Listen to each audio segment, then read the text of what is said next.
레위기는 총 27장으로 되어 있습니다. 그런데 레위기의 내용상 그리고 구조상 그 결론은 27장이 아니라 26장입니다. 여러분 문학기법 중에 샌드위치 기법 아시나요? 샌드위치. 중요한 내용, 그 강조하는 내용을 가운데 두는 거예요. 레위기의 그 마지막 내용인 25장, 26장, 27장이 이 샌드위치 기법으로 기록이 되어 있습니다.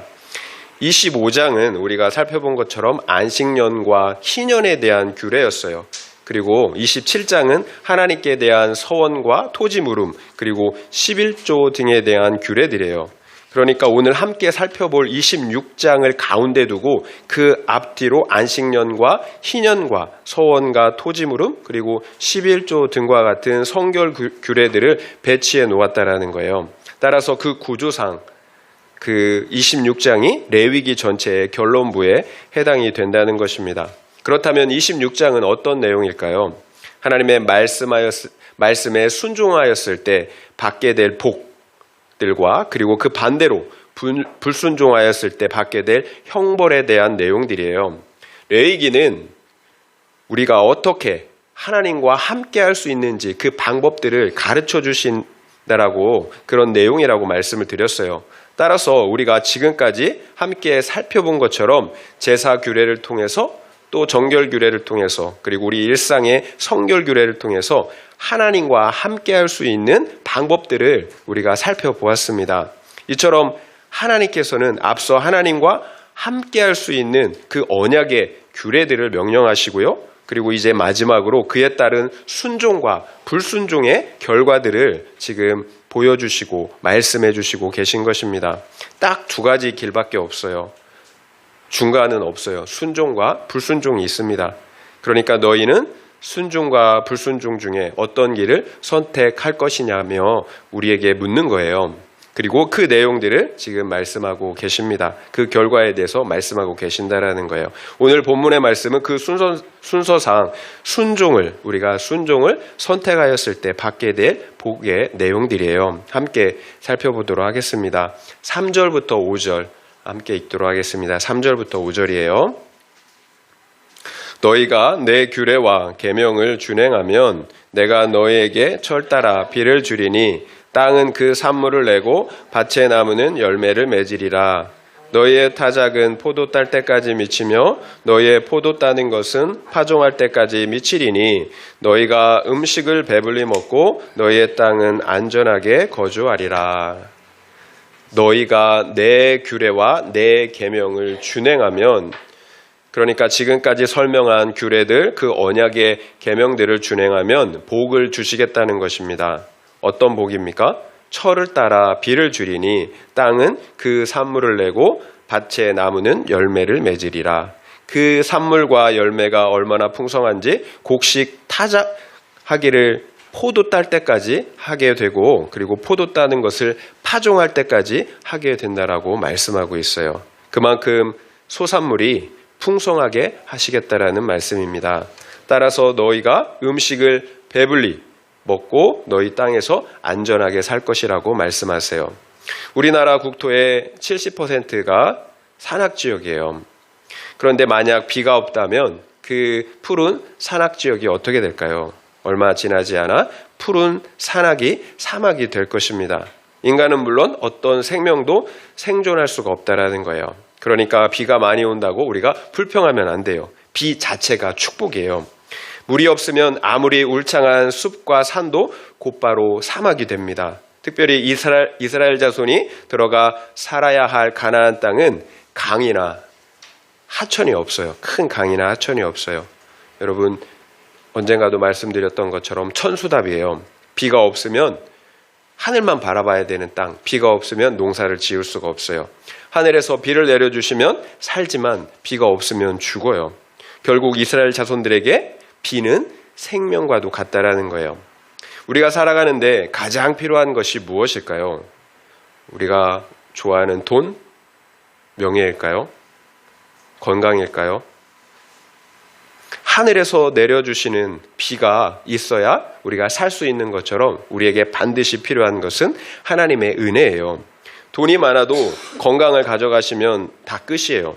또 아무리 건강할지라도 앞길이 막히면 되는 일이 없어요.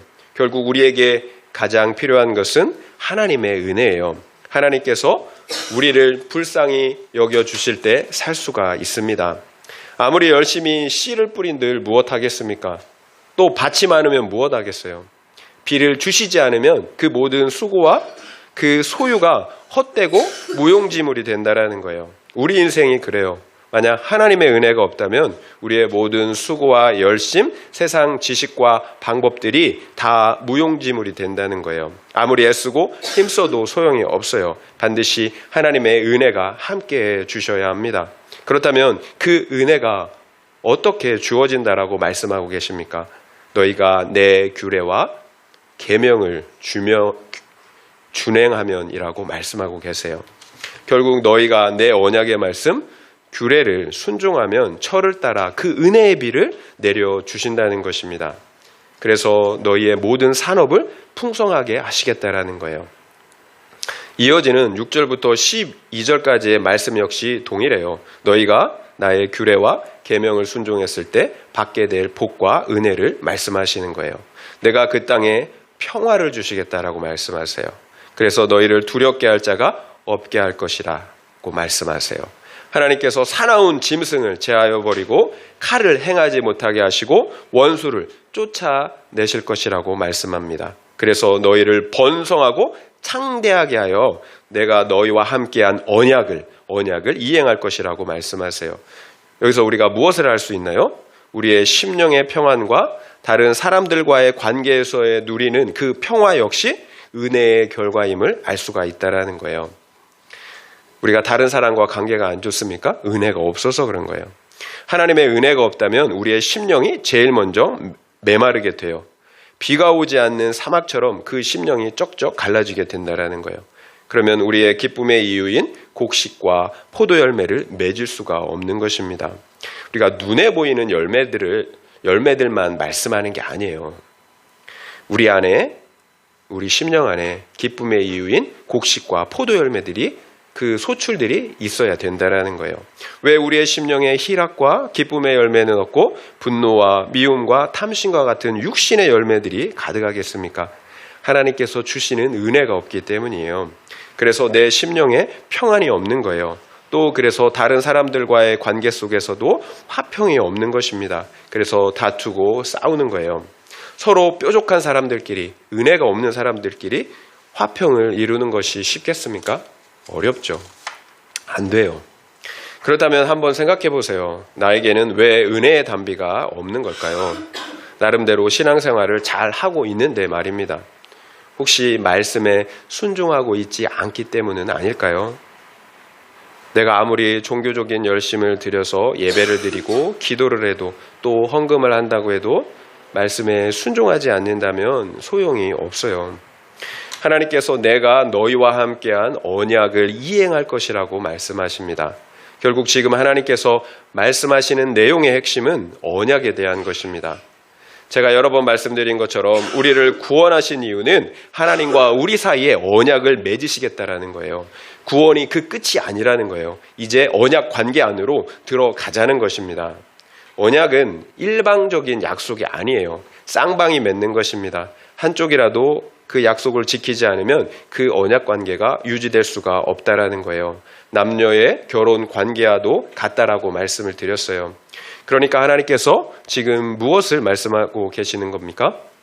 너희가 만약 나와의 그 언약 관계를 신실하고 성실하게 지킨다면 나도 내가 지켜야 할 언약의 약속들을 신실하게 지키시겠다라는 거예요. 그래서 약속하신 그 은혜의 복을 베풀어 주시겠다는 것입니다. 이것이 우리가 하나님의 규례와 말씀을 지켜야 하는 이유입니다. 하나님과의 언약 관계 안에 머물러야 하기 때문이에요. 내가 언약 안에 머물러 있을 때만 하나님과의 그 언약 관계가 유효하다라는 거예요. 유효. 이 사실을 우리가 잊지 말아야 합니다. 내가 하나님께 신실할 때 하나님께서도 나에게 신실하실 수가 있다라는 것입니다. 11절, 12절 말씀 한번 읽어보겠습니다. 11절, 12절이에요. 내가 내 성막을 너희 중에 세우리니 내 마음이 너희를 싫어하지 아니할 것이며 나는 너희 중에 행하여 너희의 하나님이 되고 너희는 내 백성이 될 것이니라. 이스라엘 자손은 이미 성막을 세운 상태입니다. 그런데 하나님은 내가 내 성막을 너희 중에 세우겠다라고 말씀하세요. 그래서 내 마음이 너희를 싫어하지 아니할 것이며 너희 중에 행하여 너희의 하나님이 되고 너희는 내 백성이 될 것이라고 말씀하고 계신다라는 거예요. 여러분, 무슨 말씀일까요? 너희가 내 말씀에 순종하면 내가 너희를 기뻐함으로 그 성막에 내가 함께 하시겠다라는 거예요. 그래서 그 성막 건물을 진짜 성막이 되게 해 주시겠다라는 거예요. 눈에 보이는 물리적인 성막이 아니라는 거예요. 하나님께서 실제로 임재하실 때에만 그 성막이 되는 거예요. 우리 교회나 우리 믿는 자들 역시 마찬가지예요. 우리가 아무리 교회라고 우겨도 또 아무리 신자라고 우겨도 하나님께서 나와 함께 하시지 않는다면 교회가 아니에요. 신자도 아니에요. 반드시 하나님께서 나와 함께 하실 때 교회가 되고 참 신자가 되는 것입니다. 그렇다면 우리 교회는 참 교회인 것 같습니까? 그리고 나는 참 신자인 것 같나요? 하나님께서 함께 하시나요? 임재의 증거들이 나타나시나요? 하나님께서 너희를 마음으로 싫어하지 않는다라고 말씀하세요. 우리를 좋아한다라는 거죠. 하나님께서 성막을 세우시고 우리와 함께 하시는 이유예요. 우리를 좋아하고 기뻐하시기 때문입니다. 왜 그렇습니까?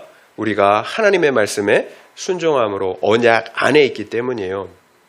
우리 아까 환옥 집사님이 기도해 주신 것처럼 예수님께서도 동일하게 말씀하셨어요. 나의 계명을 지키는 자라야 나를 사랑하는 자다. 나를 사랑하는 자는 나의 계명을 지키느니라. 그러면 아버지 하나님께서 그를 사랑하셔서 그에게 가서 거처를 그와 함께 하신다라고 말씀하셨다라는 거예요. 결국 하나님의 말씀에 대한 순종의 문제는 믿음의 문제이기도 하지만 사랑의 문제인 거예요. 우리의 믿음은 반드시 사랑으로 발전되게 되어 있어요. 우리가 정말로 하나님을 사랑하느냐라는 거예요. 결국 하나님께서 우리를 싫어하지 않으시고 사랑하시는 이유는 우리 역시 하나님을 사랑하기 때문입니다. 우리가 어떻게 하나님을 사랑합니까? 나 중심적인 열심과 섬김이 아니에요. 하나님의 말씀에 순종하는 것입니다. 우리가 하나님의 말씀에 순종함으로 하나님을 사랑하는 거예요. 왜 부부관계가 힘이 듭니까? 상대방이 원하는 방식이 아니라 내가 원하는 방식으로 사랑하려고 하기 때문이에요. 사랑이 아니라 내 만족인 거죠. 하나님과의 관계도 마찬가지예요. 하나님은 말씀에 대한 순종을 원하시는데 우리는 자꾸 나 중심적인, 자기 중심적인 열심을 낸다라는 거예요. 완전히 방향이 잘못되었잖아요. 그러니까 하나님께서 이런 이스라엘 사람들에게 뭐라고 말씀하셨나요? 너희의 순종 없는 그런 제사와 희생과 섬김이 이제 힘들고 역겹다라고 말씀하셨다라는 거예요. 이제 그만 가지고 와라. 너희의 제사, 희생 제사 이제 그만 가지고 와라라고 말씀하셨다라는 거예요. 그래서 우리가 너무나 잘 아는 말씀이 있잖아요. 제사보다 순종을 하나님이 원하신다라는 거예요. 우리가 왜 하나님의 말씀에 순종하지 못하겠습니까? 하나님께 대한 마음, 사랑이 없기 때문이에요. 이게 본질이에요. 다른 이유가 아니에요. 하나님과의 인격적인 관계, 사랑의 관계가 아니라는 거예요. 조건적인 관계라는 거예요. 하나님과 우리는 영적인 부부관계입니다. 반드시 함께해야 합니다. 부부라고 하면서 함께하지 않는다면 무엇인가 심각한 문제가 있는 거예요. 그래서 우리에게 필요한 것이 영적인 민감성이에요. 하나님이 언제 나와 함께 하시는지, 또 언제 나와 함께 하시지 않는지, 그러니까 하나님께서 무엇을 좋아하시는지 무엇을 싫어하시는지 민감하게 분별할 수 있어야 한다는 거예요. 제가 이런 말씀을 드려도 무슨 말을 하는지 도통 모르시는 분들이 계실 거예요. 하나님은 영이신데 그래서 보이시지 않는데 그게 무슨 말이냐, 이렇게 반문하시는 분들도 계실 거라는 거예요. 우리가 하나님을 경험하지 못했기 때문이에요. 간혹 이런 비유를 합니다. 우리 믿는 사람들이 이런 비유를 해요. 우리가 호랑이를 사진으로만 보다가 산속에서 그 호랑이를 맞닥뜨린다면 어떨 것 같습니까? 완전히 충격이죠. 사진으로만 보다가 산속에서 호랑이를 맞닥뜨렸어요. 완전히 뒤로 까무러치겠죠. 정말 벌벌 떨면서 무서워서 한 발짝도 움직이지 못할 거예요. 하나님을 경험하는 것도 마찬가지예요. 이야기를 통해서 들은 하나님과 내가 직접 만난 하나님은 천지 차이라는 거예요. 그렇다면 혹시 나는 지금까지 다른 사람들이 말해주는 하나님만 경험한 것은 아닙니까? 단순한 문제가 아니에요. 생명이 있고 없고의 문제예요. 내 신앙이 아무리 좋다고 우겨봐도 소용이 없어요. 하나님께서 함께 하시지 않는다면 생명이 없는 거예요. 우리 신앙의 최종 결론은 하나님이 나와 함께 하시는 것입니다. 회개의 결론이고요. 믿음의 결론이에요. 돌이킴의 결론, 거듭남의 결론, 사랑의 결론, 순종의 결론이 다 하나님께서 함께 하시는 것입니다. 창조주 하나님이 나와 함께 하십니다. 그렇다면 그 사실을 모를 수가 있겠습니까? 예수님께서 최근 큐티 본문인 요한복음에서 뭐라고 말씀하셨나요? 내가 아버지께 구해서 너희에게 또 다른 보혜사 진리의 성령을 보내시겠다라고 말씀하셨어요. 그러나 세상은 그 영을 받을 수가 없다. 왜냐하면 세상은 성령을 보지도 못하고 알지도 못하기 때문이라고 말씀하셨어요. 그러나 너희는 그 성령을 안다라고 말씀하셨어요. 너희는 안 돼요. 우리가 성령을 어떻게 합니까? 그 성령이 너희와 함께 하시고 또 너희 안에 계시기 때문이라고 말씀하신다라는 거예요. 하나님이 우리와 함께 하시기 때문에 우리 안에 거하시기 때문에 우리가 하나님을 보고 안다라는 거예요. 이것이 우리 신앙의 실제여야 되는 거예요. 하나님을 우리가 보고 알아야 된다라는 거예요. 마치 사랑과 같아요. 사랑은 눈에 보이지 않지만 분명한 실제 힘이 있어요. 그래서 누군가에 대한 사랑이 생겨나면 생각만 해도 기쁘고 힘이 솟아나는 거예요. 그래서 조건 없이 내 것을 나누고 희생할 수가 있는 것입니다. 그래서 여자는 약하나 엄마는 강하다라고 말씀하잖아요. 그 안에 사랑이 있으니까 자녀를 위해서 못할 것이 없는 거예요. 나 하나는 간수하지 못하지만 그 아이는 평생을 내가 그 아이를 위해서 섬기고 희생할 수가 있다라는 거예요. 그 안에 사랑이 있기 때문에. 하나님의 함께 하심도 마찬가지예요. 하나님이 내 안에서 친히 힘과 능력과 기쁨과 사랑의 근원이 되시는 것입니다. 그래서 그 기쁨과 사랑과 능력 안에서 자원하는 섬김이 가능한 거예요. 우리의 신앙이 왜 공허하고 힘이 없을까요? 하나님의 함께하심, 그 실제 은혜가 없기 때문이에요. 그러면 결국 우리의 신앙은 둘 중에 하나가 되는 거예요. 하나님을 떠나게 되든지 아니면 변질되게 돼요. 세상 사람과 조금도 구별되지 않는 세속적인 크리스천으로 살든지 아니면 위선적인 바리새인이 되고 만다라는 거예요.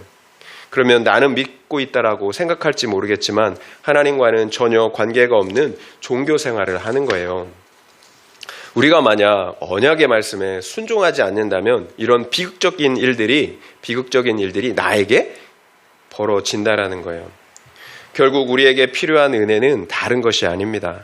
하나님께서 나와 우리와 함께 하시는 것입니다. 이것이 은혜의 본질이에요. 하나님이 나와 함께 하시는 것, 이것이 은혜의 본질이에요.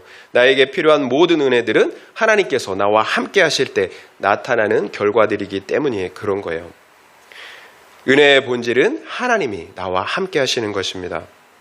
그래서 하나님께서 함께 하시지 않았는데 복 받았다, 은혜 받았다라고 한다면 다 가짜예요. 하나님의 함께 하심에 실제가 없는데 돈을 많이 벌고 성공하고 가족들끼리 화목합니까? 여러분 축복일까요? 아니에요. 세상적인 기준으로 보면 축복이죠. 그러나 말씀의 기준으로, 구속사의 기준으로 보면 죽는 거예요. 죽는 거. 사탄의 속임수예요. 이런 사탄의 속임수에 얼마나 많은 사람들이 속고 있는지 모른다라는 거예요. 반드시 하나님의 함께 하심의 실제 임마누엘을 누려야 합니다. 이것이 궁극적인 은혜예요. 복이에요. 그런데 하나님께서 언제 우리와 함께 하신다라고 말씀하고 계세요? 우리가 하나님의 말씀에 순종할 때입니다. 그렇다면 다른 것이 다 필요 없잖아요. 우리는 그저 내가 할 수 있는 것에 할 수 있는 것에 집중하면 됩니다. 말씀을 믿고 순종하는 것에 올인하는 것입니다. 그것에 목숨을 거는 거예요. 이것이 지혜예요. 신앙생활은 복잡하지 않아요. 한 우물만 파는 거예요. 그래서 깊어지는 거예요. 하나님께 깊어지는 거예요. 그 생수의 생명의 그 은혜들을 누리는 겁니다. 마가복음 8장 35절을 읽어드릴게요. 누구든지 자기 목숨을 구원하고자 하면 잃을 것이요 누구든지 나와 복음을 위하여 자기 목숨을 잃으면 구원하리라. 나와 복음을 위하여 목숨을 잃으면 구원하리라. 누구든지 자기 목숨을 위해서 사는 자는 그 목숨을 잃는다라고 말씀하세요. 그러나 예수님과 예수님의 말씀을 위하여 사는 자는 구원을 받는다라고 말씀하신다라는 거예요. 나를 지키는 자는 죽지만 말씀을 지키는 자는 산다는 것입니다. 결국 내가 사는 길은 말씀을 지키는 것입니다. 내가 말씀을 지키면 하나님께서는 나를 지켜주십니다. 우리가 말씀을 지키면 하나님께서 나를 지켜주세요. 이것이 하나님의 변함없는 약속이에요. 결국 말씀을 지키는 것이야말로 가장 지혜롭게 나를 사랑하는 방법이에요. 나를 지키고 사랑하는 방법은 말씀을 지키는 것입니다. 여러분이 여러분을 사랑하십니까? 그렇다면 말씀을 지키셔야 합니다. 적용 질문 드리겠습니다. 내가 받길 원하는 복은 어떤 복입니까? 하나님이 함께하는 복입니까? 아니면 돈을 벌고 성공하는 겁니까? 아니면 남부럽지 않은 행복한 가정을 이루는 것입니까? 한번 생각해 보시기 바랍니다. 내가 받길 원하는 복은 어떤 복입니까? 하나님이 함께하는 복입니까? 아니면 돈을 벌고 성공하는 겁니까? 아니면 남부럽지 않은 행복한 가정을 이루는 것입니까? 다양한 것들이 있겠죠? 한번 생각해 보시기 바랍니다. 13절 말씀을 함께 읽겠습니다. 13절입니다. 나는 너희를 애굽 땅에서 인도해 내어 그들에게 종된 것을 면하게 한 너희의 하나님 여호와이니라.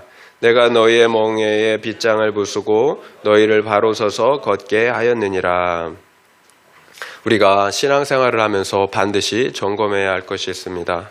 바로 우리의 구원의 문제예요. 하나님께서 어떻게 나를 구원해 주셨습니까? 하나님께서 무거운 종의 멍에 곧 죄와 사망의 멍에를 깨뜨려 주셨습니다. 그래서 바로 서서 걷게 하셨어요. 이것이 하나님께서 나와 우리에게 베풀어 주신 구원의 내용입니다.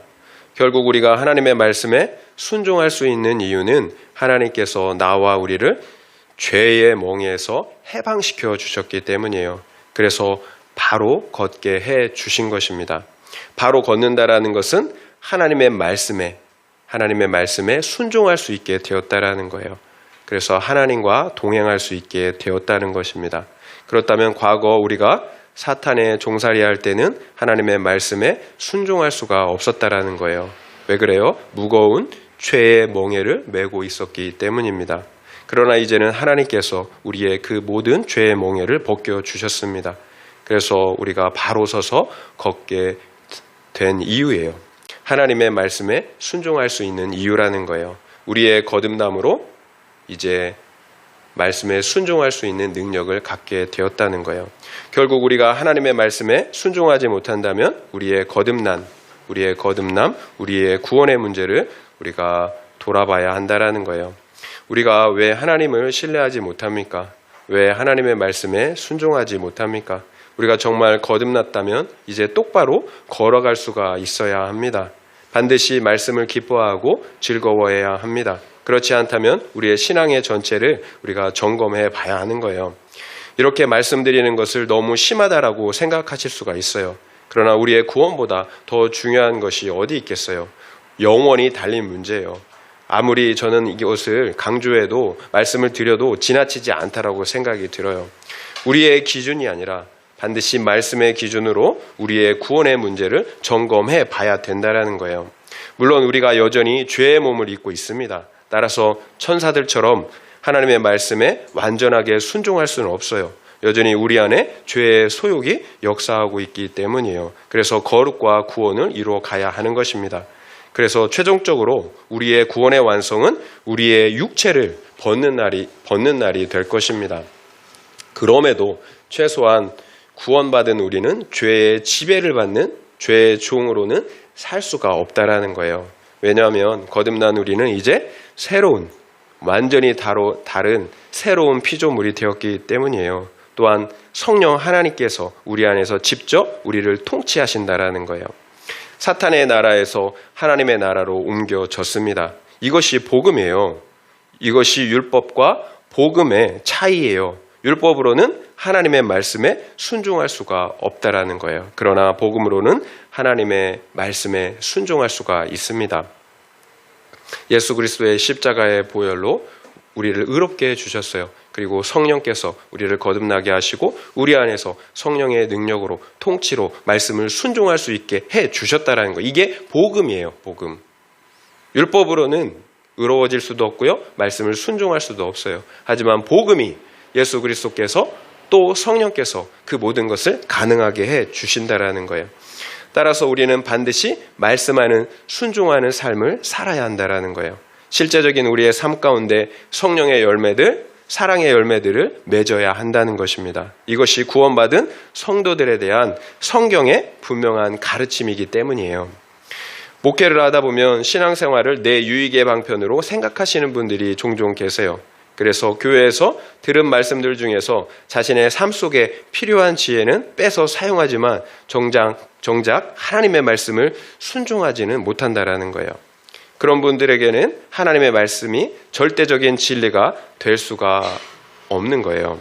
하나님의 말씀을 단지 다른 종교나 세상 심리학에서도 가르쳐 줄 수 있는 그저 유용한 지혜, 지식 정도로밖에 안 된다라는 거예요. 왜 그럴까요? 왜 그럴까요? 거듭남이 없었던 거죠. 진정한 회개가 없었던 거예요. 거듭나는 사건, 회개의 사건은 왕이 바뀌는 거예요. 왕이 바뀌는 거예요. 주인이 바뀌는 거예요. 기독교는 왕이 바뀌는 사건이에요.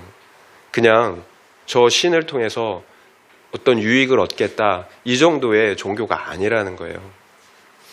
하나님이 나를 위해서 십자가에서 죽어주셨어요. 나를 죄와 사망에서 구원해 주셨다라는 거예요. 왕이 바뀌는 거예요. 결국 우리가 원하는 건 뭐냐면 내가 내 인생의 주인으로 왕으로 여전히 살고 싶다라는 거예요. 그래서 하나님의 말씀에 순종하지 못하는 거예요. 이처럼 하나님의 말씀에 대한 순종을 간단하게 생각하시면 안 돼요. 내가 연약해서 순종하지 못한다. 이렇게 생각할 수만은 없다라는 거예요. 만약 우리가 하나님의 말씀에 순종하지 못한다면 우리는 여전히 죄의 종, 사망의 종, 사탄의 종이라는 증거예요. 여러분, 진짜로 우리가 잘 생각을 해야 합니다. 아담을 속인 사탄은 오늘날도 동일하게 쉬지 않고 역사하고 있다라는 거예요. 계속해서 우리를 속이려고 수단과 방법을 가리지 않는다라는 거예요. 특별히 우리 믿는 자들에게 대한 심각한 속임수는 바로 복음을 변질시키는 거예요. 이제 너는 예수 믿고 구원받았다. 그러니 이제 너의 욕망을 위해, 너의 행복을 위해 살라라고 이렇게 우리에게 속삭인다라는 거예요. 이처럼 우리의 필요, 우리의 욕망을 충족시켜주는 그 쉬운 복음, 기복복음으로 우리를 유혹한다라는 거예요. 죄인인 우리 인간은 그런 복음들을 너무 좋아할 수밖에 없죠. 큰 고민을 하지 않아요. 그냥 받아들이는 거예요. 좋으니까. 순종하라는 말씀은 못 받아들이는데 이런 말씀은 그냥 쉽게 쏙쏙 받아들이는 거예요. 사탄이 아담과 하와를 어떻게 속였습니까? 처음부터 선악과를 먹어도 죽지 않는다라고 하였습니까? 아니에요. 말씀을 조금씩 변질시켜 갔다라는 거예요. 사탄은 하나님을 인정했어요. 사탄도 하나님을 인정해요. 그리고 하나님의 말씀도 인정해요. 그러나 결국에 가서는 하나님의 말씀을 변질시켜 놓는다라는 거예요. 결국 선악을 범해도 너 죽지 않는다. 이처럼 오늘날에도 사탄과 거짓 선지자들은 성경 말씀을 인정해요. 그러나 그 말씀들을 조금씩 변질시킨다라는 거예요. 그래서 쉽게 속는 거예요. 우리의 욕심 때문에 속는 거죠. 그러면 결국 그 거짓의 말씀을 붙잡고 죽는 거예요. 그런데 우리는 이런 사탄의 속임수들을 깊게 고민하지 않아요. 왜 그럴까요? 말씀드린 것처럼 아담과 하와가 속은 이유와 같아요.